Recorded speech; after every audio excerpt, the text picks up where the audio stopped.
పోలీసుల నుంచి most wanted criminal Battula Prabhakar తప్పించుకున్నాడు. రాజమండ్రి నుంచి విజయవాడ తరలిస్తుండగా దేవరపల్లి మండలం దుద్దుకూరు వద్ద పోలీసుల నుంచి తప్పించుకున్నాడు. హోటల్ దగ్గర పోలీసులు ఆపినటువంటి సమయంలో వాహనంలోంచి తప్పించుకున్నాడు. బత్తుల ప్రభాకర్ ను రాజమండ్రి జైలు నుంచి వాయిదా కోసం విజయవాడ తీసుకుని వెళ్లి తిరిగి రాజమండ్రి తీసుకొచ్చే క్రమంలో సాయంత్రం 7:30 సమయంలో తప్పించుకుని పారిపోయాడు. నిందితుడి చేతికి బేడీలున్నాయి.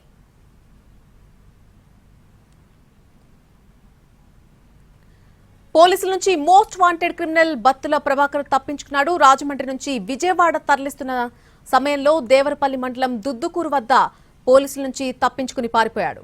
హోటల్ దగ్గర పోలీసులు ఆగి ఉన్న సమయంలో తప్పించుకున్నాడని అంటున్నారు. బత్తుల ప్రభాకర్ ను రాజమండ్రి జైలు నుండి వాయిదా కోసం విజయవాడ తీసుకుని వెళ్లి తిరిగి మళ్లీ రాజమండ్రి తీసుకొచ్చే క్రమంలో సాయంత్రం 7:30 సమయంలో తప్పించుకుని పారిపోయినట్టుగా చెబుతున్నారు. నిందితుడి చేతికి బేడీలు కూడా ఉన్నట్టుగా చెబుతున్నారు పోలీసులు.